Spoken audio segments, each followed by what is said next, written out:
Bonjour et bienvenue à ce webinaire Transition écologique et réindustrialisation potentielle et retour d'expérience. Merci de nous avoir rejoints sur cette thématique qui est devenue un enjeu majeur pour les entreprises et les collectivités. Face aux défis environnementaux actuels, les entreprises doivent se conformer à des régulations strictes qui visent à réduire l'impact environnemental des activités économiques et à atteindre la neutralité carbone d'ici 2050. Par leur proximité, les collectivités locales jouent un rôle crucial dans cette transition. Elles agissent comme des catalyseurs en coordonnant les initiatives locales et en facilitant les projets des entreprises, transformant ainsi les contraintes en opportunités. Pendant l'heure et demie qui nous réunit, nous vous proposons d'explorer les potentiels et les retours d'expérience de cette transition écologique en mettant en lumière des initiatives concrètes et des outils pratiques. Avant de donner la parole à nos invités, quelques consignes logistiques. Pour assurer une bonne qualité sonore et éviter les interruptions, vos micros et caméras sont fermés. Vous en avez l'habitude. N'hésitez pas à poser vos questions ou remarques en utilisant l'onglet Q et R en haut de votre écran.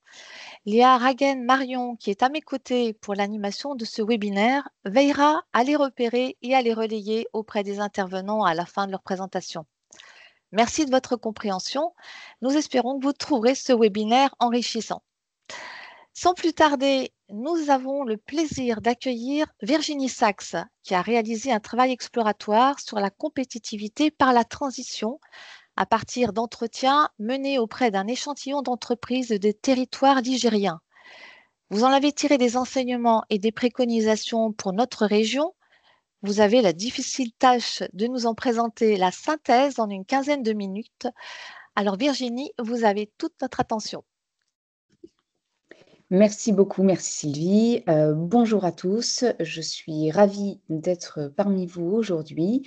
Alors je suis cofondatrice associée d'un cabinet de conseil et d'études sur la réindustrialisation et l'ancrage territorial de l'industrie. Nous travaillons pour des entreprises industrielles dans leur stratégie territoriale et pour des collectivités territoriales dans leur stratégie industrielle. Je suis intervenue pour Solutions Co dans ce deuxième cas. Nous avons un réseau qui nous permet de sentir les meilleures tendances de l'industrie. C'est la raison pour laquelle nous affichons ce slide aujourd'hui. Donc nous allons et nous avons dans notre étude eu recours à différents acteurs de l'écosystème industriel et de l'écosystème des territoires d'industrie pour alimenter notre étude. Donc, ce que je vais vous dire dans quelques instants, eh bien, c'est à la fois le contenu de notre étude et puis ce que nous travaillons quotidiennement avec les acteurs de l'écosystème. Alors, si on peut passer au slide suivant, nous avons donc une expertise sur ce lien industrie-territoire. En particulier, nous intervenons auprès des entreprises sur le développement de leur modèle industriel en s'appuyant sur les atouts des territoires, ce qui inclut des stratégies d'industrialisation, d'implantation par exemple, de recrutement, d'approvisionnement par l'écosystème. Nous intervenons sur la responsabilité territoriale de l'industrie, où nous faisons des rapports sur ce thème, et sur la gouvernance, et en particulier la gouvernance locale des entreprises industrielles, c'est-à-dire comment vous impliquer, acteurs des territoires, dans la gouvernance de l'entreprise. Et puis inversement, auprès des territoires, même sujet, développement de l'industrie dans les territoires, donc des schémas directeurs industriels, des diagnostics industriels, la responsabilité territoriale d'entreprise dont je vais parler par l'intermédiaire de Pacte Industrie-Territoire que je vous présenterai très brièvement et que nous avons piloté dans le cadre de Territoire d'Industrie, qui est un outil que je vous ai et je vais vous recommander. Et puis, de la même manière, nous intervenons sur la gouvernance industrielle des territoires, principalement par l'animation d'écosystèmes et l'animation de réseaux. Et je piocherai également quelques bonnes pratiques dans cette animation de réseau que nous faisons, pas uniquement dans la région Pays de la Loire, mais également ailleurs. Et puis, dernier point, pour que vous positionniez également nos types de travaux, slide suivant également, nous faisons un certain nombre de publications. Le travail que nous avons fait pour vous a également donné lieu à une publication à laquelle vous pourrez accéder sur le site de Solutions Co. Mais de manière générale, nous éclairons et donnons des bonnes pratiques sur l'ensemble de nos projets par des publications que vous voyez, dont les dernières sont ici à l'écran et que vous avez à disposition sur notre site si vous le souhaitez ou en me contactant directement, bien évidemment, dont les pactes industrie-territoire dont je vais vous parler. Alors, nous avons également, en effet, étudié, travaillé avec vous, il y a maintenant un peu moins d'un an, sur la compétitivité des entreprises industrielles par la transition. La question que nous nous sommes posée, eh bien, c'est comment faire coïncider les objectifs de transition écologique des territoires et les impératifs de compétitivité des entreprises industrielles, à la fois au moment de l'implantation, donc des nouvelles entreprises qui vont arriver sur votre territoire, en quoi sont-elles prêtes à faire évoluer leurs critères d'implantation qui répondent à des enjeux de performance vers la transition écologique, et puis pour les entreprises qui sont déjà implantées sur le territoire, où en sont-elles de l'évolution de leur stratégie euh, vers la transition écologique. On a, je le dis, j'enfonce peut-être des portes ouvertes, tendance à penser que les entreprises industrielles sont, parce qu'elles y sont obligées, avancées dans leur transition écologique. Ce n'est pas toujours le cas. Même quand elles en sont convaincues, elles ont bien évidemment des enjeux de compétitivité qui, parfois, les freinent dans leurs actions. Et donc, on leur a posé ces questions. On a en effet, slide suivant, interrogé un certain nombre d'entreprises sur le territoire. On s'est attaché à ce qu'elles soient positionnées sur voilà, l'ensemble de la région, qu'elles soient également de tout type, à la fois start-up, TPE, PME, reprises d'entreprises également ou filiales de grands groupes. Donc, on a voilà, élargi le panel. C'est une étude qualitative au demeurant.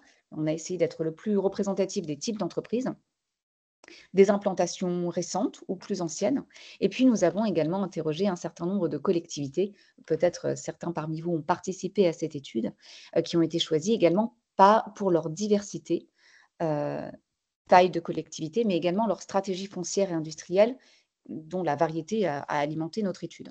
Donc, c'est une étude de terrain qui a pour vocation à la fois à sentir où en sont les différents acteurs, mais surtout à vous recommander des pistes concrètes d'action pour mieux accompagner l'écosystème et les acteurs individuels vers la transition.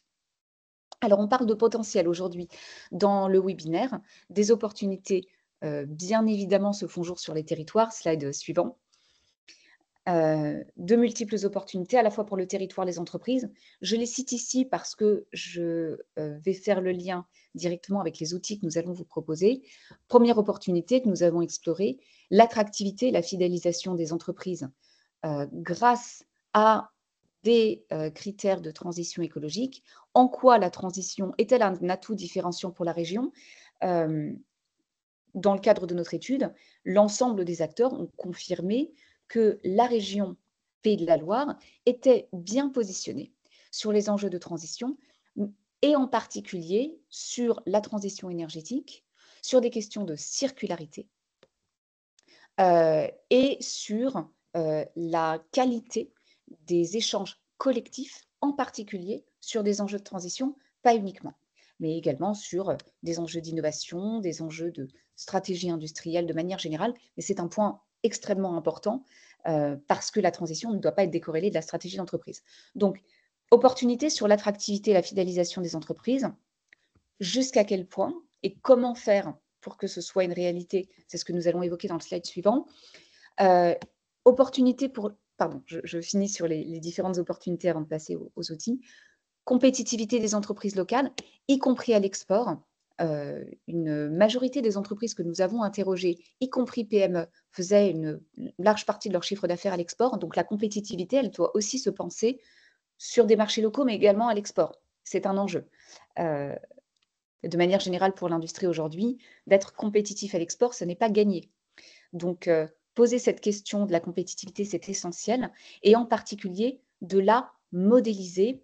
2 entreprises parmi notre panel ont insisté sur la nécessité de rentrer réellement dans les chiffres. En quoi c'est utile pour nous de nous implanter en région Pays de la Loire et puis d'investir sur la transition en matière de compétitivité et de pérennité du business model. Donc, deuxième outil sur lequel je vais revenir. Deux dernières opportunités que je voudrais vous mentionner, le renforcement du lien avec les développeurs économiques. Aujourd'hui, pardonnez-moi par avance si j'enfonce des portes ouvertes, mais je pense que ça vaut le coup d'être dit, le lien avec les développeurs économiques, il a vécu sur des questions d'implantation, à l'évidence, sur le lien avec l'écosystème lorsque les dirigeants estiment que, le développeur économique peut en effet les aider, mais finalement, ils connaissent assez mal l'action des développeurs économiques. Alors ce n'est pas isolé sur le territoire, sur la région Pays de la Loire, hein, mais ils connaissent assez mal le rôle des développeurs économiques au-delà de l'implantation ou des questions très spécifiques. La transition, c'est un domaine que finalement, ils connaissent aussi assez mal. Et le fait de positionner votre rôle en tant que développeur économique sur la transition vous permet aussi de remonter ou de rentrer assez facilement dans l'ensemble des questions stratégiques de l'entreprise parce que la transition, c'est ce qu'on appellerait dans l'industrie core business. Donc, c'est une opportunité, une autre, pour vous, pour rester dans la durée en lien avec ces industries. Et puis enfin, dernière opportunité, la qualité de vie des habitants. La transition permet de rapprocher l'industrie de ses habitants parce que c'est une industrie vertueuse, parce qu'elle crée des emplois, parce que les habitants ont envie d'y travailler. Et c'est un point important quand on va parler de pacte de territoire. Donc slide suivant maintenant, des outils que je voudrais évoquer avec vous. J'aurai très peu de temps pour rentrer dans ces outils. Je vais les évoquer et puis bien évidemment, je suis à votre disposition, je peux répondre à vos questions. Il y a certaines conditions pour révéler ces opportunités. La première, qui permet à la fois de rendre le territoire attractif pour la transition, mais aussi d'accompagner la compétitivité des entreprises, eh bien, ce sont deux outils. Le premier, c'est d'avoir une cartographie fine de l'écosystème industriel et de l'accompagnement public et privé local étant à la fois au sein de l'intercommunalité, mais aussi au niveau de la région. Une cartographie fine de l'écosystème industriel, je vais vous en donner un exemple dans le slide suivant, c'est rentrer assez précisément, à la fois dans les entreprises que vous avez sur le territoire, et ça n'est pas rien.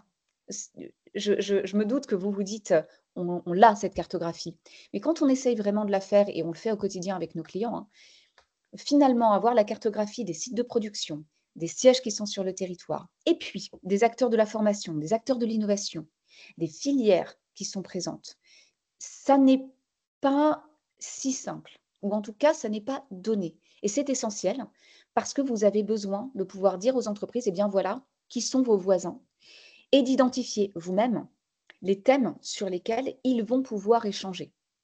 Hier, j'animais encore un événement de réseau entre entreprises industrielles et acteurs de l'accompagnement. Il ne suffit pas de les mettre dans la même salle pour qu'ils échangent. Bien évidemment, il faut ensuite identifier les thèmes, les mettre en lien individuellement. Et ça nécessite une cartographie fine de l'écosystème, mais également de l'accompagnement local. L'écueil de la transition, c'est que les entreprises se disent très bien, je comprends ce qu'on me demande, mais je ne vois pas comment je vais y arriver et je n'en parle pas parce que je n'ai pas nécessairement envie de me mettre à nu sur mes difficultés. Donc, le fait de présenter proactivement l'accompagnement public et privé, il y a un certain nombre de cabinets de conseil cabinets de conseil, bureaux d'études qui sont présents. Et c'est très bien de les pousser à vos entreprises pour leur demander d'agir et leur dire que vous êtes bien évidemment à leur côté pour les aider. C'est un discours qui est essentiel. En fait, il faut vraiment les deux. Et donc, il faut cartographier l'accompagnement local. Je vous montrerai un slide juste après qui vous illustre comment le cartographier, ou en tout cas, nous, ce qu'on fait, qui semble performant. Articuler la transition avec des enjeux stratégiques de l'entreprise, c'est précisément modéliser ces impacts financiers positifs. Et je vais revenir dessus dans un instant. Je vous propose, Sylvie, simplement d'aller dans les deux slides suivants, puis je reviendrai sur les deux autres conditions après, pour ne pas perdre le fil. Cartographier avec un outil de diagnostic industriel, c'est ce que je mentionnais tout à l'heure. C'est un diagnostic, en réalité, que vous allez transmettre à vos entreprises. Je le disais, donc sur les entreprises industrielles, les acteurs de l'innovation et de la formation, mais également cartographier précisément vos atouts, en particulier sur vos ressources et les capacités RH de votre territoire, mais également cartographier l'ensemble de l'écosystème externe qui va faire la force de votre territoire. Et puis pour revenir sur un outil, ou en tout cas les priorités que vous pouvez avoir pour faire le lien entre la transition et la stratégie de l'entreprise, c'est le slide suivant. Il y a 3 sujets sur lesquels nous identifions des opportunités faciles à modéliser sur la transition et en tant que développeur économique. C'est la transition énergétique, un sujet de transition évident, extrêmement local, très concret pour les entreprises industrielles. Alors, facture énergétique, ça les soucie. Donc, si vous arrivez avec une modélisation de ce que la transition apporte en matière de compétitivité, à l'export également, pour l'entreprise et également de pérennité de ses approvisionnements, vous êtes gagnant. Également sur la question de la mutualisation des services et des équipements, ce qu'on va appeler l'écologie industrielle territoriale, ce que des entreprises industrielles vont appeler l'économie circulaire, et puis de manière générale la mutualisation, ce qui implique de connaître ses voisins. Donc, vous avez évidemment le rôle du collectif. Et puis, l'accès au marché public éventuel, hein, quand c'est l'enjeu de l'entreprise, mais également les soutiens financiers accessibles. C'est un poncif, hein, ce que je vais dire. Très difficile pour l'entreprise de comprendre les soutiens financiers, en particulier publics, auxquels elle va avoir accès parce qu'elle s'engage dans la transition. Elle n'arrive pas à faire sa propre modélisation. Si vous le faites avec elle, ou si vous lui mettez le pied à l'étrier avec les bons accompagnements publics ou privés, elle vous en sera reconnaissant. Mais également les soutiens financiers privés, parce que de plus en plus d'acteurs privés de l'investissement et du financement vont soutenir des entreprises industrielles qui s'engagent. Et là-dessus, les entreprises industrielles n'ont pas une bonne vision. Donc, si vous les aidez à modéliser, elles seront plus enclines à s'engager, mais également à vous faire confiance sur l'ensemble et des autres enjeux stratégiques de l'entreprise. Et 2 autres opportunités dont je voulais vous parler ou 2 autres, conditions de réussite dont je voulais vous parler avec un outil que j'ai envie de partager avec vous, que nous avons développé pour territoire d'industrie. Donc, une condition clé est la mobilisation générale de l'ensemble de l'écosystème, en particulier sur des enjeux de transition aux côtés du territoire. Mobilisation des acteurs industriels, mais également de vos élus, parce que l'enjeu de transition, bien évidemment, hein, nous dépasse. Et donc, on a besoin de mobiliser très largement. C'est la raison pour laquelle nous avons conçu une démarche avec Territoire d'Industrie, c'est le slide suivant, sur des pactes industrie-territoire. Vous avez peut-être des chartes ou peut-être des conventions territoriales. Cet outil s'inspire de ces chartes, va un petit peu plus loin dans différents aspects que je cite ici. Le premier, c'est, outre les critères de transition écologique qui sont demandés aux entreprises, et donc clarifier les attendus, mais également valoriser les accompagnements qui sont disponibles, hein, toujours la même chose, hein. Voilà ce qu'on attend de vous, voilà ce qu'on est prêt à faire pour vous aider. Donc les entreprises s'engagent, le territoire s'engage. On rappelle également les fiertés industrielles de territoire. On se rend compte quotidiennement, hein, que les industriels et les acteurs locaux, finalement, ne partagent pas beaucoup sur leur fierté commune.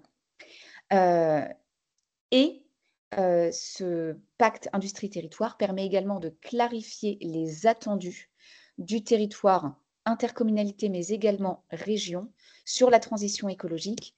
On ne peut pas s'engager sur ce qu'on ne connaît pas bien. Et il se trouve que dans les travaux que nous avons pu faire à vos côtés, l'ensemble des territoires ont des attendus qui ne sont pas nécessairement transparents pour les entreprises industrielles, pas nécessairement harmonisés. L'harmonisation n'est pas nécessaire, la cohérence l'est en revanche. Et donc, on doit aller vers des attendus extrêmement clairs pour que les entreprises sachent là où elles vont et là où elles ne vont pas. Donc, voilà, un outil que nous développons sur l'ensemble des territoires et qui faisait partie également de nos recommandations. et qui permet également, et c'est notre dernière condition pour que le potentiel de la transition écologique se révèle, eh bien, c'est que les territoires soient, et donc les collectivités, soient clairs sur leur positionnement en matière d'industrie, quelle filière, quelle offre de services. Nous avons constaté il y a déjà un an, et donc cette dynamique s'est sans aucun doute amplifiée depuis un an, que l'ensemble des collectivités que nous avons interrogées se reposaient la question de leur stratégie industrielle, en particulier du ciblage des entreprises. C'est absolument essentiel que vous sachiez là où vous avez envie de mettre l'accent, à la fois en termes d'accompagnement, mais également en termes de filière. Sinon, vous restez trop généraux.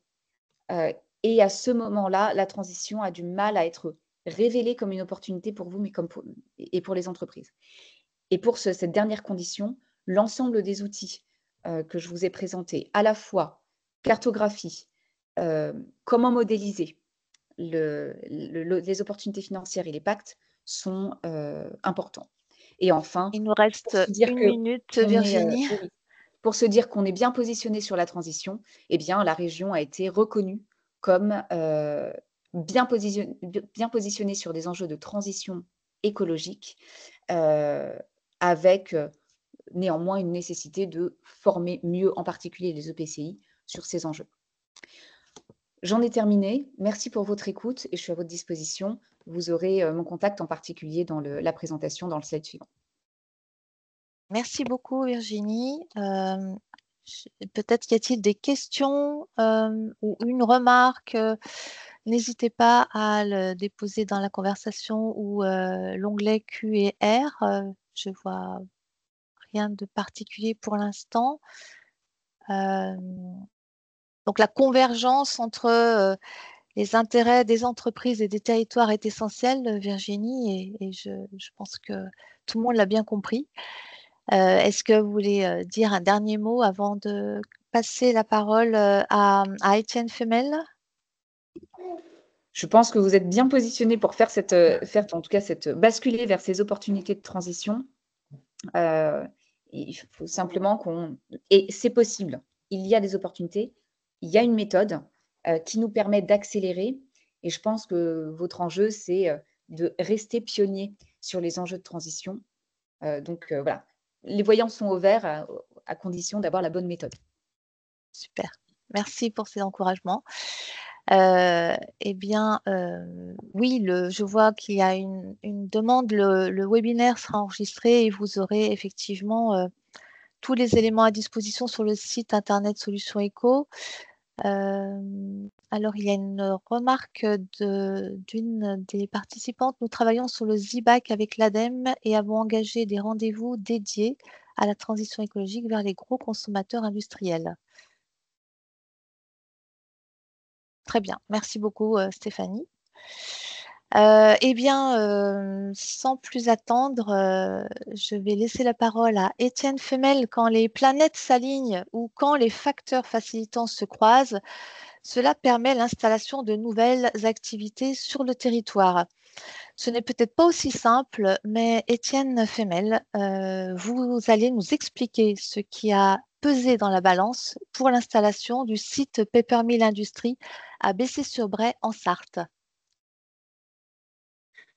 Bonjour, Étienne Femel. Oui, tout à fait. Alors, merci d'abord à vous, Solutions Éco, Léa, Sylvie et notamment Christophe pour donner l'opportunité de présenter et d'évoquer ce projet qui, dans le prolongement de ce que Virginie Sachs évoquait, enfin, qui fait écho aux enjeux et à quelques problématiques qui ont été évoquées précédemment. Alors, je peux peut-être présenter notre projet en quelques mots. Donc, est-ce que vous voyez bien mon écran? Oui. Est-ce que vous voyez bien mon écran? Donc, en quelques mots,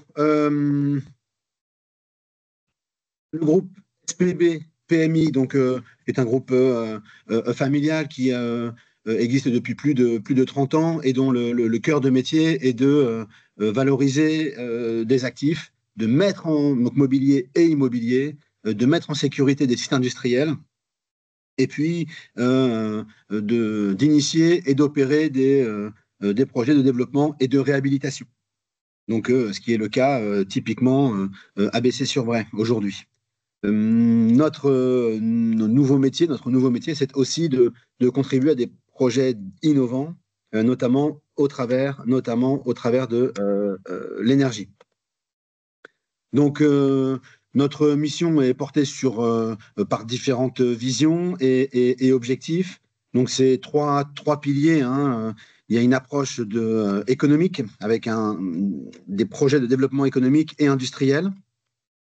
Créatrice d'emplois, créatrice de valeur économique. Le second pilier, c'est du développement territorial par la stimulation et la création d'activités qui vont être implantées sur le site, créer des synergies, des innovations et des synergies entre les usages sur le site, sur nos sites. Et puis le troisième aspect, qui est fondamental, on vit avec sur notre site au quotidien, c'est la dimension environnementale, la gestion et la question des ressources.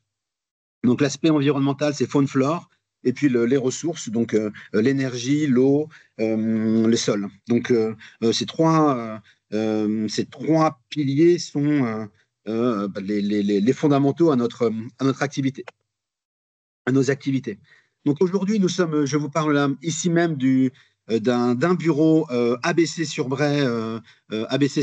Donc nous sommes propriétaires donc, de ce site qui est situé entre Vendôme, dans le Loir-et-Cher, et Le Mans, en Sarthe. Donc ce site est spécial à plusieurs titres. Donc aujourd'hui, nous développons sur un peu plus de 45 hectares. Donc une revitalisation d'un site industriel occupé précédemment par Arjowiggins et le développement des fonciers d'un projet photovoltaïque. L'intérêt de ce site, il réside à la fois dans son passé industriel, puisque nous avons des activités industrielles sur ce site depuis 1829. Donc, utilisation des sols, utilisation de la Bray, la rivière, utilisation des voies de communication. Donc, c'est un site avec une très forte empreinte et une forte culture industrielle. Donc, depuis 1829. Un des intérêts de ce site également, c'est que nous disposons d'une sous-station, donc une sous-station électrique, hein, donc, qui nous permet de disposer de 70 mégawatts connectés au réseau haute tension, donc dans le site. Un des autres atouts de ce site, c'est une fibre optique qui nous permet de communiquer en quelques millisecondes avec tout le territoire national. Et puis la question de l'eau avec la Bray qui traverse le site, on le verra un peu plus en détail. Un peu plus tard. Très rapidement, un historique. Hein, donc, Arjowiggins a été mis en liquidation en 2019. Nous sommes portés acquéreurs en 2020 du site. Et donc, depuis juin 2020, nous avons donc acquis les actifs mobiliers et immobiliers, entrepris la valorisation des différents équipements, la différente valorisation du site, et puis mis en sécurité, parce qu'on avait des vrais enjeux de sécurité, à la fois sur le bâti, hein, qui présentait des signes de faiblesse, mais également dans l'évacuation, le traitement des déchets et sa mise au point réglementaire dans la gestion des sols, puisque un site occupé depuis 1829 à usage industriel présentait voilà, quelques enjeux. Alors les chiffres clés, hein, c'est notamment sur la période 2020-2024, donc toute la partie démolition, dépollution, mise en sécurité qui continue et qui va s'achever là, dans les prochaines semaines. C'est 14 millions d'euros d'investis, c'est 3000 tonnes de produits inflammables évacués, notamment les 10 000 tonnes de boue traitée, de boue d'épandage, et plus de 100 000 litres d'huile usagée. Voilà, quelques chiffres clés qui montrent que un processus de réindustrialisation ou de redéveloppement, ça passe aussi par une mise à zéro du projet. Alors, voilà le plan général du projet. Donc, en 1, vous avez Manicare, donc, qui a pu bénéficier de l'expertise Solutions Éco il y a quelques années déjà. Donc, c'est le numéro 1, donc un groupe industriel qui est déjà présent, c'est plus de 150 emplois, et un groupe qui se porte très bien et qui se développe et qui s'est implanté sur nos fonciers. Donc, Manicare est propriétaire de son site et entreprend son développement. Nous sommes propriétaires également donc, du lot 2, qu'on a fait, enfin, lot numéro 1, la parcelle numéro 2, 2 hectares 5, que nous dédions à un projet, artisanat, parc d'activité. Et puis 3, 4, 5 qui vont être les moteurs vraiment, surtout le 3 qui va être le moteur du projet. C'est-à-dire que nous allons accueillir donc un supercalculateur, donc Eclairion, qui va héberger donc, des solutions d'intelligence artificielle, des applications d'IA dès l'année prochaine. Et donc, on va mettre à disposition les solutions, tous les atouts du site, les solutions foncières, l'apport en énergie, pour que l'hébergeur puisse opérer et accueillir ses partenaires et clients dès début 2026. Donc, c'est un projet vraiment avec des applications extrêmement critiques, dans le sens où les supercalculateurs, les solutions IA vont accompagner la recherche dans la santé, la recherche industrielle. Nous ne sommes pas ici dans des applications de stockage de données, d'IA ludique. On est vraiment sur les solutions vont être du contextuel et notamment des applications dédiées à la recherche ou à l'industriel. Et donc, les champs d'application sont très nombreux. Très nombreux. Ce projet va tirer aussi d'autres nouveaux projets, notamment dans la production d'énergie. Et donc, autour d'un pôle énergie que vous voyez en bleu et en vert, bien nous allons accompagner le développement d'Eclairion dans sa production et consommation d'énergie.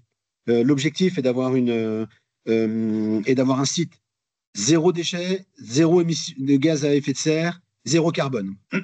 Donc, c'est l'objectif vers lequel on tend. Donc l'idée, c'est en vert, vous voyez cette grande zone qui va être dédiée à un parc photovoltaïque. Donc on s'inscrit dans le développement ENR du territoire. Et en bleu, c'est un projet où nous allons concentrer, en cours de développement, nous allons concentrer des applications conventionnelles, électricité, et un peu de gaz naturel, et puis un processus d'innovation en cours vraiment en cours d'étude et de réalisation de production d'électricité à base d'hydrogène. Et donc, l'idée étant d'alimenter en énergie le data center en énergie non génératrice de gaz à effet de serre et de CO2. Donc, on vise l'autoconsommation sans impact. Alors, techniquement, qu'est-ce que c'est? Le Eclairion est filiale d'un groupe qui s'appelle HPC, qui est un groupe important, qui agit dans le développement immobilier, le développement territorial, et qui a une expertise notamment dans les supercalculateurs. Donc là, on voit une image de leur premier projet qui va accueillir des applications, notamment à Bruyères-le-Châtel, en Île-de-France. Donc, on voit le système qui est c'est assez simple. On a des systèmes qui sont embarqués sur des conteneurs. Donc, c'est des solutions assez légères, assez mobiles. On est assez loin des data centers qu'on a pu connaître par le passé, qui sont vraiment des structures béton. Là, la structure, c'est assez mobile. Et donc, Eclairion va pouvoir installer dans des systèmes de conteneurisation, des puissances de calcul, qui sont des processeurs, des systèmes de secours pour pouvoir garantir l'alimentation en énergie s'il y a une défaillance du système, et puis des systèmes de refroidissement. Le pôle énergie, donc la production d'énergie, donc voilà une synthèse. Donc vous retrouvez ici en noir là ici le réseau électrique, hein, RTE, hein, les câbles qu'on voit donc très traditionnels.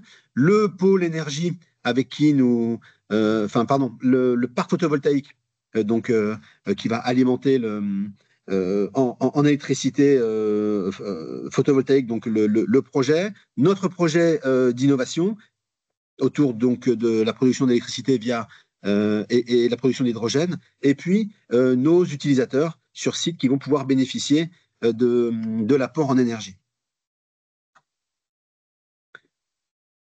Donc, en termes de calendrier, nous avons démarré déjà depuis l'année dernière.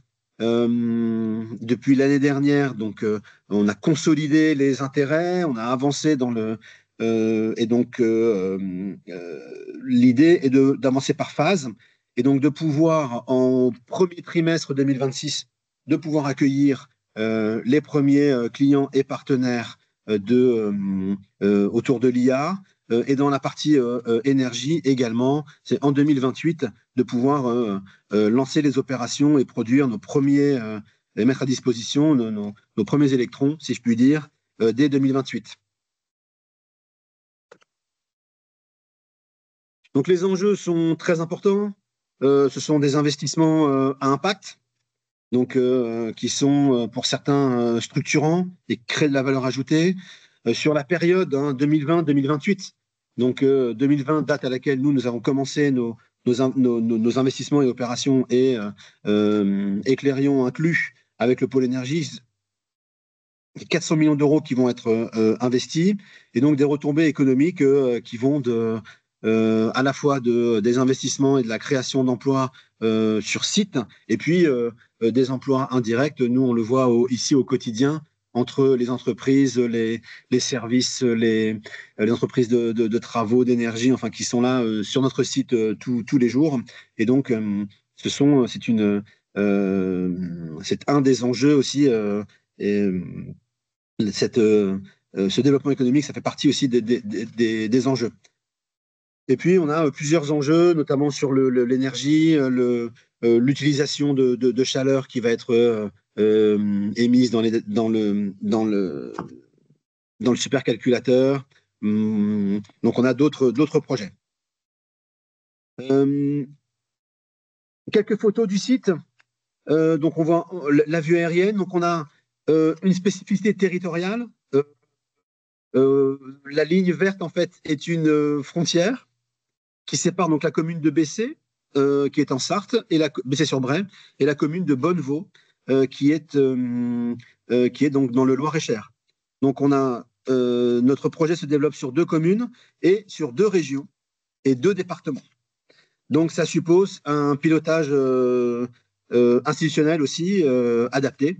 Et donc, nous avons défini avec notamment le 16 janvier, en accord donc avec les sous-préfectures, les sous-préfectures des départements respectifs. Donc un mode de développement qui va s'appuyer à la fois sur les compétences en Sarthe et puis sur certains projets des compétences dans le Loir-et-Cher, notamment avec l'agglo du Vendomois.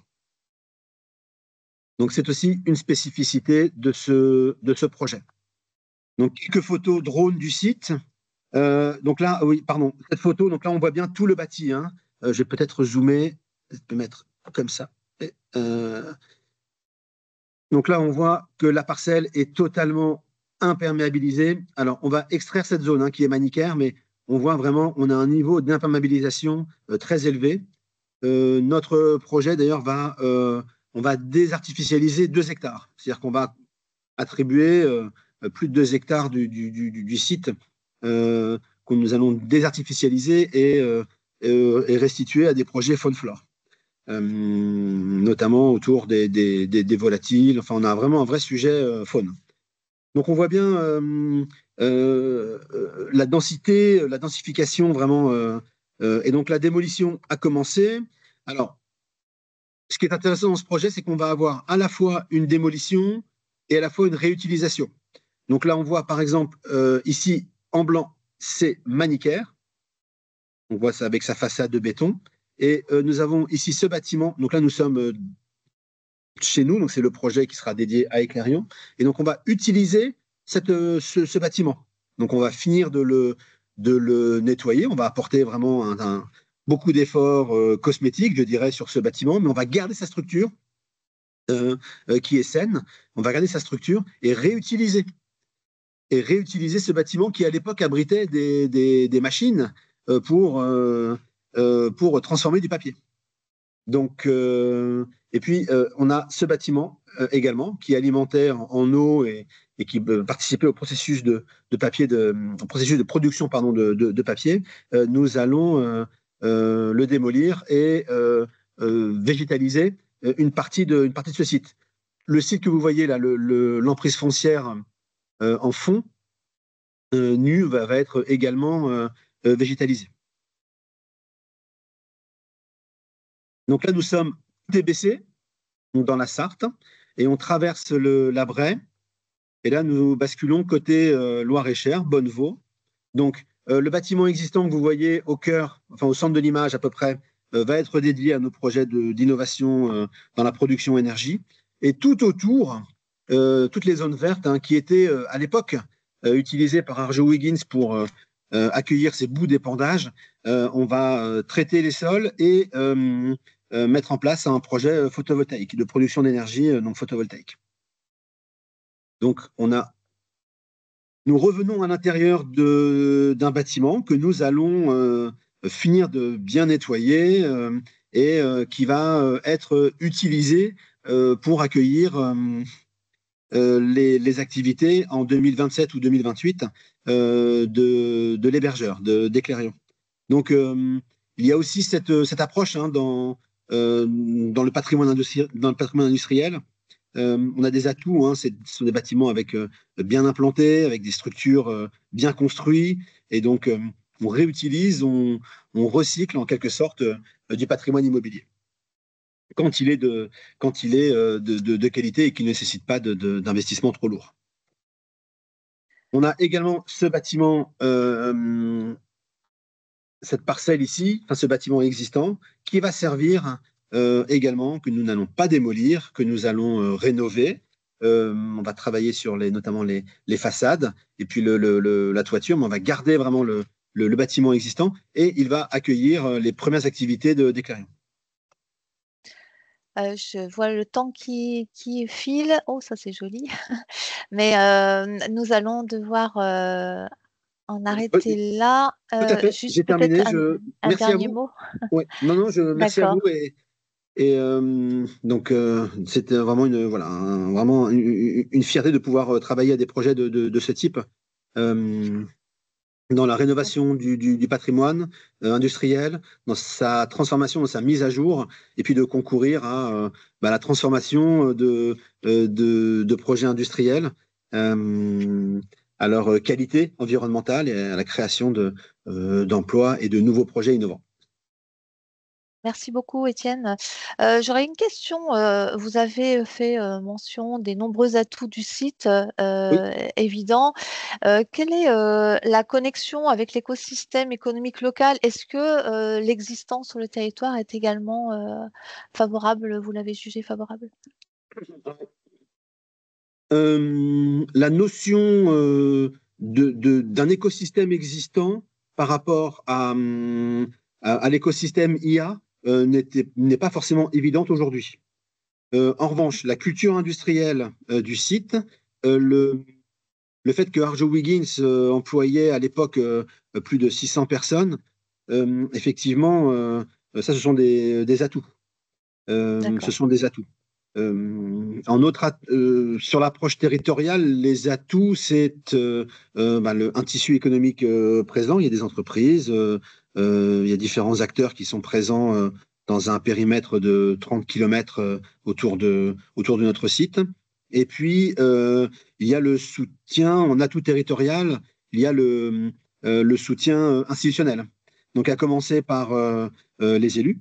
vraiment qui sont nos premiers soutiens, le maire de Bessay-sur-Bray et le maire de Bonnevaux,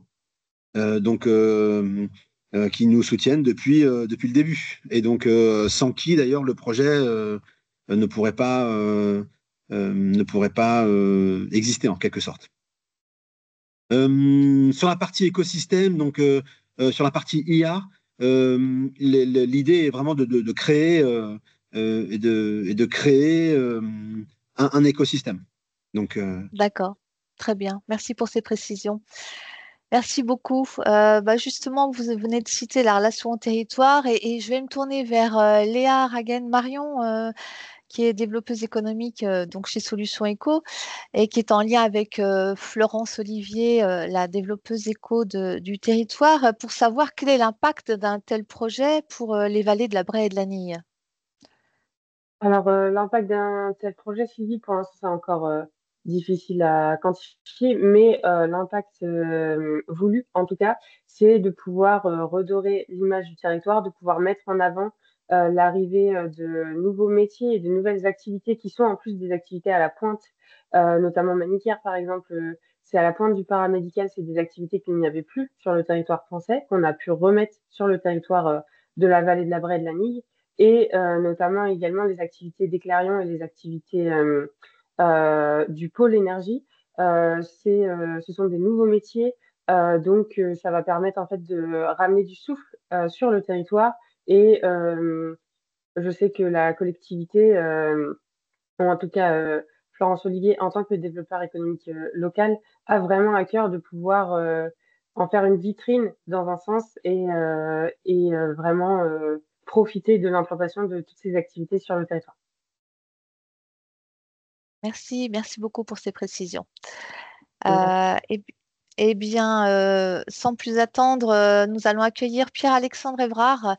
Les collectivités ont bien entendu un rôle pour coordonner les initiatives locales et accompagner les entreprises. Et Pierre-Alexandre connaît bien le sujet puisqu'il a mis en place et il coordonne le parcours transition écologique sur le territoire de Clisson, Sèvres et Maine Agglo. Alors Pierre-Alexandre, comment l'histoire a-t-elle démarré? Bonjour à toutes et à tous. Bonjour Sylvie. Merci déjà pour l'invitation. Donc oui, quelques mots de contexte. Enfin, je me présente rapidement. Donc Pierre-Alexandre Évrard, je suis développeur économique à l'agglomération de Clisson, qui est un territoire situé au sud du département du 44 et au cœur du vignoble nantais. Donc le contexte de ce parcours transition écologique, c'est tout d'abord sous la nouvelle mandature en 2020, quand les élus sont arrivés, ils ont souhaité élaborer un projet de territoire. Ce projet de territoire avait un fort accent sur la notion de développement durable. S'en est traduit ensuite un PCAET, plan climat air énergie territorial, une stratégie également d'Eveco, et où l'ambition était de baisser les émissions de gaz à effet de serre des entreprises présentes sur notre territoire. Alors il faut savoir aussi, et c'est le deuxième logo que j'ai mis là sur la gauche, que les élus ont souhaité disposer d'un lieu, donc l'Alter Eco, qui est un lieu physique, qui est un bâtiment de 700 mètres carrés, et qui a notamment pour objectif d'accompagner les entreprises dans les transitions. On en a défini 3, la transition écologique, la transition numérique et la transition organisationnelle et managériale. Donc le parcours en fait transition écologique s'inscrit dans ce contexte politique et c'est notamment le fruit d'une rencontre entre le service d'Eveco et l'association Mission Change. Alors l'association Mission Change, c'est une association de consultantes, c'est plutôt des femmes, une association qui a été créée par 4 entreprises qui a pour but justement de rendre accessible la transition écologique aux entreprises. Et 2 des 4 entreprises qui ont créé cette association sont sur notre territoire. Donc en fait, on a là un tissu local et un terreau fertile, en tout cas, pour pouvoir s'appuyer sur des acteurs compétents pour accompagner nos entreprises. Ce que je vais vous détailler dans les slides qui suivent, c'est le parcours, le deuxième parcours, sachant qu'il y a déjà eu un parcours en 2023-2024. Et là, actuellement, on est en plein milieu du second, qui est d'ailleurs lauréat de l'appel à projet économie circulaire 2024 de la région de l'ADEME et de l'Adréal. Et je remercie également toutes les personnes qui ont permis à ce parcours d'être lauréat. Voilà, il me semblait en tout cas important de vous décrire le contexte dans lequel a émergé ce parcours. Et puis, si tu veux, Sylvie, on va dérouler les slides qui présentent dans le détail ce parcours. Alors, les fondamentaux, donc pourquoi on accompagne bien sûr les entreprises dans la transition écologique. Alors, on voit bien que on souhaite aujourd'hui clairement accompagner les entreprises dans l'évolution de leur business model. Si on fait de la transition écologique sur du business as usual, on fait comme d'habitude sans changement de méthode, ça marchera pas. En fait, ça s'apparente à du greenwashing. Donc aujourd'hui, pour inverser la courbe qui est celle notamment du thermomètre, on doit modifier les business models des entreprises. Et on doit pas forcément les modifier à la marge, on doit les modifier en profondeur, notamment si on est sur des filières quand même très impactantes pour le climat. Donc ça, c'est la raison d'être, le pourquoi. Le pour qui, on s'adresse majoritairement à des PME, PMI, quelques ETI qu'on a sur notre territoire, mais c'est majoritairement des PME, des PMI, et qui n'ont pas forcément démarré leur transition écologique, et qui n'ont pas forcément les ressources en interne. Alors peut-être que j'anticipe une question, on va peut-être poser la question sur la feuille de route RSE. Est-ce qu'il va falloir avoir une feuille de route RSE pour démarrer le parcours? Alors non, c'est pas nécessaire. Même si, on le constate, les entreprises qui ont adhéré au parcours, qui l'ont rejoint, ont déjà toutes mis en place des actions en interne de type RSE. Et le parcours, donc on est sur un temps plus ou moins long, c'est 8 mois. 8 mois de parcours actif et ensuite 12 mois de suivi post-parcours que je vous détaillerai dans une prochaine slide. Je veux bien la slide suivante, s'il te plaît, Sylvie. Alors en pratique, donc on est sur un collectif d'entreprises de 6 à 8 entreprises au sein du territoire. On ne veut pas faire plus parce que en fait sur les temps collectifs, ça devient compliqué. Donc c'est un accompagnement individuel et collectif par les équipes de Mission Change. Voilà. Et puis on a un suivi post-parcours qu'on pilote nous, collectivité, et on s'appuie également sur l'expertise de Mission Change, notamment, et là je vais le détailler après, sur des ateliers de co-développement avec une animation bien particulière. Voilà. Je veux bien la slide suivante, ouais. Merci. Donc là, je vais m'arrêter un instant sur cette slide. L'un des premiers facteurs clés de succès, c'est que le parcours alterne des temps collectifs, alors c'est le haut de la slide, et des temps individuels, des temps de travail individuels. Ça, c'est le premier facteur clé de succès. En résumé, il y a 4 étapes. En fait, il y a une première étape qui est l'étape de compréhension. L'idée, c'est qu'on parle le même langage avec les entreprises. Donc, en fait, première journée collective, on va revenir un peu sur les avancées scientifiques en matière de crise écologique. On va initier aussi les entreprises au bilan carbone. On va commencer à analyser les risques que fait peser le réchauffement climatique sur leur activité. Donc, comprenez bien que l'entrée, en tout cas, du parcours est carbone, puisque en fait, le carbone, ça mobilise puisqu'on peut le quantifier. Et quand on peut quantifier les choses, généralement, on arrive à mettre du monde autour de la table. Mais on va aller au-delà du carbone. Pendant le parcours, on va vraiment aller sur des thématiques de la biodiversité, des thématiques de la coopération et autres. La deuxième journée, enfin en tout cas le deuxième grand moment, c'est la phase d'inspiration. Donc là, il s'est passé 3 mois entre le début et cette deuxième phase où les entreprises ont fait leur bilan carbone, ont fait un diagnostic chaîne de valeur et ont fait une analyse des ressources et des matières. Durant cette phase d'inspiration, un premier temps d'échange où elles vont découvrir en direct leur bilan sur les 3 scopes. Important, les 3 scopes. Et puis, deuxième partie de la journée, on va commencer à décentrer la focale de leur entreprise en regardant du côté des leviers de décarbonation et de redirection écologique. Donc, en fait, on va aborder les sujets et les thématiques de l'éco-conception, de l'économie circulaire, de l'économie de la fonctionnalité, de l'écologie industrielle territoriale, la question des achats, des énergies, et de ce que nous, on appelle les pivots stratégiques, c'est essayer de regarder du côté euh, de l'innovation ou éventuellement l'abandon de services ou de produits existants aux entreprises. La troisième étape, c'est celle de la projection. Donc là, on organise une journée de créativité vraiment dédiée au futur de l'activité de ces entreprises-là, en insistant vraiment sur la transformation de leur business model. Voilà, c'est généralement une journée très très sympa où des dirigeants et des dirigeantes se mettent à découper des papiers, à coller des gommettes et autres, chose qui peut déstabiliser au départ de la journée, mais à la fin de la journée, elles en ressortent, elles en sont très contentes. On peut aussi jouer en faisant de la transition écologique.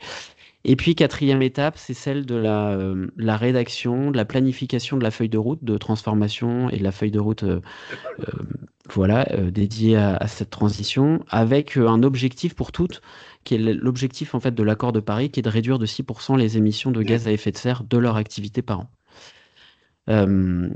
Donc ça, c'est sur ces temps collectifs. On voit bien qu'il y a des temps individuels, phase de diagnostic, préparer l'action, et puis ensuite, à 20 mois après le début du parcours, donc ça veut dire le parcours dure 8 mois, donc ça veut dire un an après la fin du parcours, on les retrouve, on fait un bilan avec elles. Et on appuie en tout cas sur la mise en œuvre de leur feuille de route en animant des ateliers de co-développement comme j'en parlais, où là c'est encore Mission Change qui anime ces temps-là. Et ça vient en fait soulever des problématiques qui vont se poser ou qui se sont posées au moment des premiers mois de la mise en œuvre. Et l'idée aussi pour nous, collectivités, parce que dans ces ateliers-là, j'anime aussi un brainstorming d'idées pour faire essayer de ressortir des projets collectifs d'intérêt territorial où, en fait, entreprises et territoires, mais voire même assos éventuellement, sur certaines thématiques, on a des projets à faire émerger. Voilà. Donc ça, c'était les étapes, on va dire, dans le détail. La slide après, en effet, on est sur la question des livrables. Donc, pour que vous compreniez, donc les entreprises, elles repartent avec un bilan gaz à effet de serre, un bilan carbone complet sur les 3 scopes, un diagnostic des impacts et des risques de leur chaîne de valeur. Bien sûr, tous les outils de formation, les outils de travail sont mis à leur disposition. Et puis derrière, en fait, elles repartent avec un plan d'action, une vision prospective, la feuille de route, et puis un suivi au déploiement post-parcours qui est important et sur lesquels je pourrais revenir si ça intéresse, s'il y a des questions. La slide d'après, s'il te plaît, Sylvie, il me semble important de vous mettre aussi le temps du parcours réel. Donc à gauche, je vous ai mis le temps du parcours.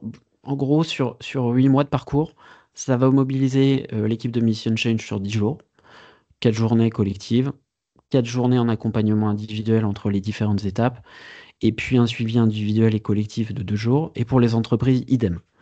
Donc, chose aussi qui est important à dire, et ça c'est le deuxième facteur clé de succès, c'est qu'on ne limite pas le nombre de participants par entreprise. Notre parcours n'est pas comme d'autres dispositifs où on s'adresse exclusivement aux dirigeants. Là, l'idée, on porte bien le message au départ en leur disant que si l'entreprise veut réussir cette transition écologique, il est nécessaire en fait d'embarquer le plus grand nombre. Et certaines entreprises viennent avec toutes les strates hiérarchiques de leur entreprise, avec différents services. Voilà, parfois elles viennent même à 10 ou 12 personnes sur les journées collectives, mais en tout cas c'est très important et on ne se limite pas à ça. Et côté collectivité, donc dans le service d'Aveco, je suis le seul à porter ce parcours, en tout cas ces 2 parcours. Je vous ai détaillé aussi le nombre de jours, hein. Donc en amont du parcours, ça va demander une mobilisation de ma part de 20 jours, sur la phase prospection des entreprises, sur la phase communication, également marketing, sur la phase organisation, bien sûr, et logistique. Pendant le parcours, c'est à peu près 10 jours, 10 jours d'équivalent temps plein qui sont mobilisés, et sur suivi post-parcours, idem. Donc c'est un total de 40 jours. Donc sur une année de un peu plus de 200 jours travaillés, c'est quand même pas anodin. Voilà, je voulais le préciser aussi. L'autre slide, je voulais vous partager donc le budget pour les entreprises. Donc il faut savoir que la collectivité ne prend pas en charge le parcours. La collectivité, en fait, elle va prendre en charge la mise à disposition de salles de réunion, l'alimentation, la communication, etc. Mais en tout cas, par entreprise, le parcours, ça coûte 16 400 €. Mais ce programme, et merci à l'ADEME, et il faut les saluer notamment encore en 2025, ils ont toute leur utilité. Ce programme est reconnu par l'ADEME à hauteur de 60 à 80% selon la taille de l'entreprise. Donc si on est une petite entreprise, le reste à charge est 3 280 €. Une entreprise entre 50 et 250 salariés, à peu près 5 000 €. Et puis une entreprise de plus de 250 salariés, le reste à charge est de 6 560 €. L'ADEME a vraiment fait un effort et c'est un facteur clé de succès, le fait que ce dispositif soit clairement financé très largement par l'ADEME, hein. Il y a des entreprises, petites entreprises qui participent au parcours qui n'auraient pas pu se le permettre. Et autre facteur clé de succès au-delà de ce coût, c'est notamment le fait que ce dispositif soit porté par l'agglo. Et en fait, c'est moi en direct qui ai été voir les entreprises pour leur parler de ce parcours. Et ça, clairement, les entreprises de notre territoire, comme un peu partout, ces dernières années, elles se font énormément démarcher par des entreprises qui leur proposent des bilans carbone, voilà, à quelques milliers d'euros et autres. Et le fait que ce soit le territoire qui porte ce parcours-là, pour elles, c'était gage de réussite, de crédibilité et de confiance. Voilà. Et puis une dernière slide où, en effet, il nous semblait important de vous dire un peu les apports post-parcours. Alors, clairement, la transition écologique, c'est une opportunité pour les entreprises. Toutes les entreprises du parcours vous le diront. Sylvie, dans la slide la future slide, a mis une. Alors, reste sur cette slide-là, mais en tout cas, sur la slide à venir, elle a mis un lien sur une vidéo où vous pourrez découvrir le parcours dans le détail, où on a vraiment filmé un peu en mode documentaire toutes les étapes du parcours pour voir aussi la prise de conscience des entreprises et surtout leur cheminement. Et clairement, elles vous le diront toutes que grâce à la transition écologique, grâce au parcours-là, elles innovent, elles pivotent, elles transforment leur modèle, elles enregistrent parfois même plus de croissance que si elles étaient restées sur du business as usual, et elles réduisent et mutualisent leurs coûts. Ça, c'est une autre opportunité. Et clairement, elles prennent de l'avance sur leurs concurrents aussi et elles renforcent leur résilience. Donc franchement, elles vont à y gagner de faire de la transition écologique et de se saisir de ça. Vous pouvez le voir, on a créé des synergies grâce à ce parcours-là. Donc il y a des entreprises entre elles qui ont acheté des véhicules en commun, qui ont déposé des brevets en commun. Ça, c'est hyper intéressant. Plus classiquement, qui échangent de la matière. Les déchets des uns sont les ressources des autres. Il y a une transformation également du modèle d'affaires où les entreprises aujourd'hui créent des produits issus de matières recyclées. Elles créent des produits aussi conçus et réalisés selon l'économie de la fonctionnalité, c'est-à-dire qu'elles vont arrêter de vendre leurs produits, elles vont plutôt le louer et ensuite le récupérer et le refiter. Et puis ce parcours-là aussi a permis à certaines entreprises d'aller chercher d'autres dispositifs, hein, des analyses de cycle de vie sur leurs produits, de l'éco-conception, voire même certaines aussi ont démarré la nouvelle session de la Convention des entreprises pour le climat Ouest. Voilà. Donc, en tout cas, moi, un petit mot de conclusion, en tout cas, l'animation passe-parcours, c'est peut-être la plus grande satisfaction. Il y a le parcours de 8 mois, mais il y a tout le reste. En tant que technicien, d'animer cette coopération, c'est hyper enthousiasmant, hyper optimiste. Au total, nous, si on croise les deux promotions, parcours 1, on a accompagné 7 entreprises, parcours 2, on en a accompagné 4. Il y a eu 2 défections de dernière minute, mais on s'est quand même dit, on lance le parcours. Plus la dizaine d'entreprises qui font sans nous déjà, qui n'ont pas adhéré au parcours, mais qui font des choses. Donc ça veut dire qu'aujourd'hui, nous, Territoire, on anime un collectif de 20 entreprises sur cette question de la transition écologique. Et on a de la chance pour nous, c'est quasiment les 20 entreprises les plus émettrices de gaz à effet de serre. Et franchement, ça fait un bien fou de se retrouver, d'animer cette coopération.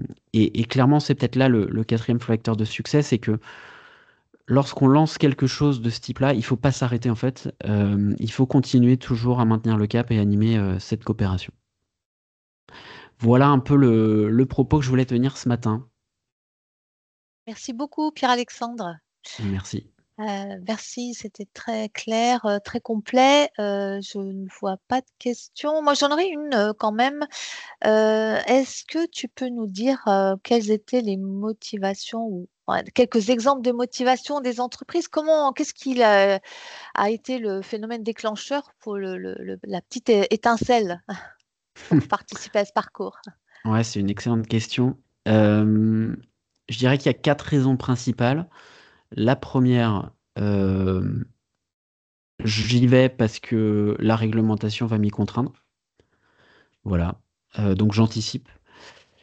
La deuxième, j'y vais parce que mes donneurs d'ordre me demandent de plus en plus de comptes sur mon impact environnemental. La troisième raison, on est plutôt sur de l'ordre de l'opportunité, c'est de se dire, OK, j'y vois une opportunité business de faire de la transition écologique. Et la quatrième, qui est celle majoritaire, en tout cas à la sortie du parcours, c'est la prise de conscience écologique. C'est-à-dire qu'il y a des entreprises, certaines qui ont intégré le parcours, ont déjà travaillé sur leurs risques et sur les risques que fait peser le changement climatique, mais pas que, hein, sur aussi la diplomatie mondiale, sur l'approvisionnement de matière, et elles se disent, OK, il faut que je renforce ma résilience, donc ce parcours-là me va bien et il faut que j'y aille. Voilà. C'est un peu les 4 principales raisons. Super, merci beaucoup. Et ça fait le lien justement avec notre prochaine intervention. Nous accueillons Philippe Epaillard, qui est expert éco-innovation chez Solutions Éco. Alors, nous l'avons compris, personne n'a de baguette magique pour transformer des contraintes en opportunités. Toutefois, Philippe, tu vas nous dévoiler une autre méthode qui n'est pas une méthode collective, mais une méthode que tu as testée pour rester compétitif grâce à la transition écologique. Oui, merci Sylvie. Effectivement, je pense que ça s'enchaîne bien avec la présentation de Pierre-Alexandre.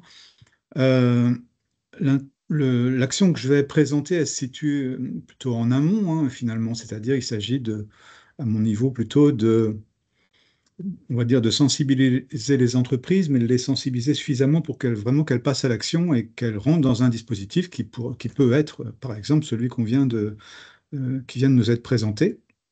Et donc, moi, je dis juste un mot là-dessus.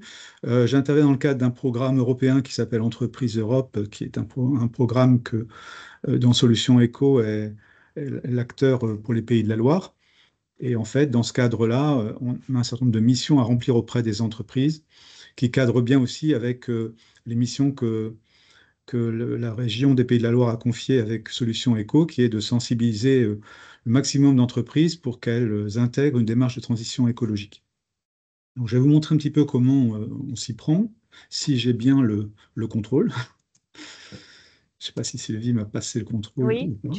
normalement, tu as la possibilité de faire Donc, défiler. normalement, ça devrait marcher, mais pour l'instant, ça ne bouge pas.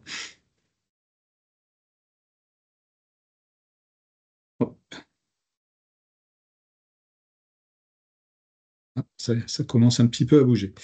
Donc voilà. Donc l'objectif, c'est d'aborder ce sujet de la transition écologique, notamment auprès d'entreprises qui, comment dirais-je, qui ont le sentiment d'avoir peu de marge de manœuvre sur ce sujet-là, qui entendent parler du sujet, comme l'a dit Pierre-Alexandre, par notamment les multiples sollicitations qu'elles reçoivent, mais finalement, elles ne savent pas réellement comment l'aborder et elles ont un peu cette crainte que finalement ça soit un peu contraire à leurs objectifs de compétitivité, de maîtrise des coûts, etc. Donc elles hésitent un peu à s'engager. Donc le discours que finalement que je leur tiens est le suivant, hein, c'est en fait on s'intéresse aux clients de ces entreprises-là. Et on va, d'ailleurs, ça a été cité tout à l'heure dans les motivations, hein, qui, euh, qui ont été celles des entreprises qui ont participé au parcours sur Clisson. Eh bien, en fait, on va creuser ce point-là, c'est-à-dire on va pas on va pas en rester à une approche générale du fait que les clients ont de plus en plus d'exigences, etc. On va demander à l'entreprise, en fait, qui sont ses principaux clients, qui sont ses clients stratégiques, et on va aller vérifier ce que ces clients sont en train de faire ou de prendre comme engagement eux-mêmes en termes de transition écologique et en quoi ces engagements, ces stratégies mises en œuvre par les, on va dire, par les donneurs d'ordre, hein, ou par les grandes entreprises, ben, en quoi ça se répercute sur toute leur chaîne de valeur et notamment sur leurs fournisseurs étant l'entreprise qu'on a en face de nous, notamment. Hein, donc, on leur demande, voilà, quels sont leurs principaux clients. Donc là, il y a quelques noms fictifs, vous comprendrez pourquoi, de clients que l'entreprise nous signale. Et donc, pour chacun des clients, on va aller glaner des informations qu'on peut trouver sur différentes sources, hein. On va aller voir le site web de l'entreprise, on va aller voir son compte LinkedIn, on va regarder qui elle recrute, si elle recrute des gens justement avec des missions dans la transition écologique. On va regarder le rapport d'activité, le rapport RSE, en général on en trouve un. Parfois il y a une charte fournisseur, une politique d'achat qui est décrite et avec des critères. Donc on va aller explorer tout ça et on va essayer de mettre en évidence tous les éléments dans la politique, on va dire, de transition du client qui peuvent avoir une répercussion directe sur ses choix en matière d'achat et sur les exigences qu'il va demander de plus en plus à ses fournisseurs. Voilà, donc là, il y a un exemple, je ne vais pas vous le dire dans les détails, mais on a mis là en exergue pour un des clients de notre entreprise, eh bien, des sujets sur lesquels elle a des objectifs très précis qui peuvent, je dirais, se traduire par des attentes aussi vis-à-vis de ses fournisseurs. On va faire ça pour tous les clients que l'entreprise nous a indiqués. Alors, c'est un petit peu lent le passage, changement de diapo, là. Je ne sais pas si j'ai bien fait, Sylvie, de prendre la main. Voilà, ça arrive. Et donc, on va pouvoir comme ça un peu benchmarker les différents clients de notre entreprise. Et là, dans le cas qu'on a sous les yeux, eh bien, on peut voir qu'on a 4 clients avec des profils un petit peu différents sur leurs engagements et leurs attentes en matière de transition écologique. J'ai essayé dans ce cas-là de distinguer un peu si c'est plutôt en orange du fait d'engagement sur des démarches RSE, ou est-ce que c'est très centré sur le bilan carbone, la décarbonation, ça c'est la colonne qui est plutôt grise, ou encore sur l'économie circulaire. Et est-ce que ça se traduit très clairement dans les critères d'achat? Ça, c'est la colonne que j'ai mis en vert. Et donc, ça permet à l'entreprise de voir que ben, elle a parmi ses clients certains qui sont très, très avancés et regardants sur ces sujets, et d'autres qui le sont moins. Et déjà, ça lui permet voilà, de voir que si elle est particulièrement intéressée pour travailler, par exemple, je ne sais pas, avec l'entreprise ACV là qu'on voit au milieu, eh bien, voilà, il va falloir vraiment faire attention à la démarche RSE parce que c'est quelque chose qui est visiblement important pour le client.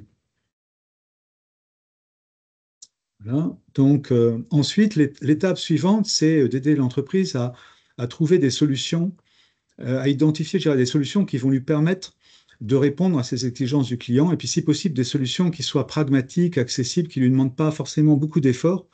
Et ce qui marche pas mal quand on a des entreprises qui sont dans les métiers de la métallurgie, ben, c'est de mettre en évidence le fait qu'une façon, par exemple, de répondre à l'attente du client de s'engager à la fois dans l'économie circulaire et de baisser son bilan carbone, eh bien, ça serait de pouvoir s'approvisionner dans, par exemple, des métaux qui sont issus du recyclage, parce qu'on voit sur le slide là qu'on peut avoir une diminution énorme de la charge en bilan carbone de ces métaux si on arrive à trouver des fournisseurs de métaux recyclés. Donc ça, c'est vraiment quelque chose que les entreprises n'avaient pas forcément en tête et qui leur permet finalement, rien qu'en réfléchissant à leur politique d'achat, eh bien, de répondre à des attentes de leurs clients dont elles n'avaient même pas réellement conscience en fait. Voilà, j'attends que la prochaine diapo arrive. Mais en plus, on essaye d'illustrer tout ça en donnant, on est passé un peu vite sur la précédente, je ne sais pas si je vais pouvoir revenir en arrière. Euh, on identifie des solutions très, très précises, hein. Ce qu'on voit à l'écran là, c'est une information sur un fournisseur qui en plus est dans la région et qui lui-même s'est engagé à proposer des approvisionnements en métaux décarbonés. Vous voyez, acier vert, acier recyclé, etc. Donc c'est un moyen aussi pour l'entreprise, en choisissant je dirais le grossiste en matière de métaux, d'augmenter ses chances de pouvoir trouver des métaux bas carbone. Voilà, donc j'attends que la suite arrive. Donc finalement, on arrive à travers l'ensemble de ces analyses à proposer à l'entreprise ce que j'appellerais un plan d'action. On appelle ça de la sensibilisation action. C'est un truc que je n'avais pas vu avant, et tiens, c'est pas mal. C'est de la sensibilisation action. C'est-à-dire qu'on ne se contente pas de dire à l'entreprise, oui, le climat, l'économie circulaire, tout ça, c'est important. Non, on essaye vraiment de leur trouver quelque chose qui va directement faire sens pour elles, qui répond aux attentes de leurs clients et qui, du coup, a un intérêt vraiment stratégique et pratique pour elles. On leur indique des fournisseurs qui vont leur permettre d'atteindre assez vite des objectifs sans forcément devoir investir considérablement. Et puis, on leur rappelle bien sûr toutes les actions internes qu'elles peuvent mener et qui peuvent avoir du sens pour accompagner tout ça, et notamment que ce soit bilan carbone, un bilan énergétique, etc., et toutes les aides qui existent pour le faire. Mais ce que ça change en procédant de cette façon-là, et ce que les entreprises nous disent, c'est que ben, du coup, elles se sentent beaucoup plus à l'aise pour exprimer en interne une politique de transition écologique avec les collaborateurs, parce que tout le monde est rassuré sur le fait que tout ça, c'est orienté marché, c'est orienté client, c'est bon pour la compétitivité, que ça n'a pas forcément coûté tant que ça d'argent. Et du coup, ça rassure un petit peu tout le monde. Et moi, ce que j'observe, c'est qu'après, tout le monde se lâche sur ses convictions de transition écologique, qui étaient souvent un peu inavouées, parce qu'on avait un peu peur que ça nous engage à des choses qu'on ne saurait pas faire. Et tout à coup, le champ des possibles s'ouvre. Et je vois des entreprises qui nous remercient aussi de réconcilier finalement leurs enjeux de compétitivité avec leurs convictions de transition écologique. Voilà, je suis à votre disposition si vous avez des questions. Merci Philippe. Est-ce qu'il y a des questions, des remarques, des commentaires? Je ne vois rien apparaître par écrit. Mais vous savez comment nous contacter si vous le souhaitez. Vous aurez tout loisir de contacter votre développeur de territoire ou Solution Éco ou en direct Philippe Epaillard si vous souhaitez en savoir plus sur cette méthode. Et je vois que nous approchons de la fin de ce temps de webinaire. Nous allons vous donner un rendez-vous avec Jean-Roch qui va nous en parler. La transition écologique est l'une des priorités de la région. Pour monter Ok, en oui. compétences ensemble sur le sujet, Jean-Roch vous donne rendez-vous très bientôt. Oui, Léa? Oui, excuse-moi, il y a une question qui a Ah, été posée au sujet donc de l'animation d'un collectif de 20 entreprises sur la territoire, sur la transition écologique. Et donc la question, c'est de savoir est-ce que ce collectif, c'est un réseau, est-ce que c'est un club dédié? Je pense que la question, c'était pour Pierre-Alexandre, du coup. Euh, donc voilà. Donc bonjour Tiffany. Non,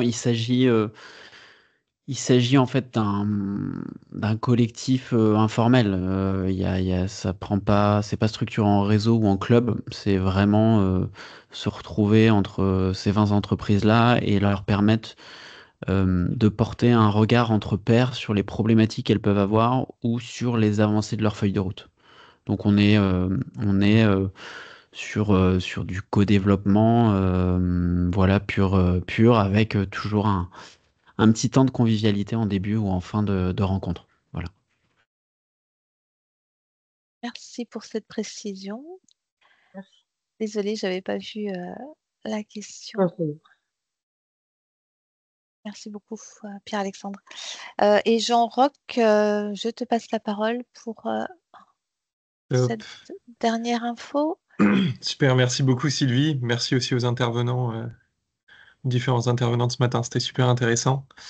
Comme l'a dit Sylvie, du coup, l'objectif là de mon intervention, qui va être très très très rapide, c'est de vous partager, comment dire, une prochaine séquence qu'on vous propose sur toujours cette thématique qui est la transition écologique, car comme l'a rappelé Sylvie, c'est une ambition importante pour la région, pour toute l'équipe région, y compris Solutions Co. Et donc, on propose un petit temps flash. L'idée, c'est assez rapide, sur 45 minutes, le 30 avril prochain, pour se partager des astuces, des outils.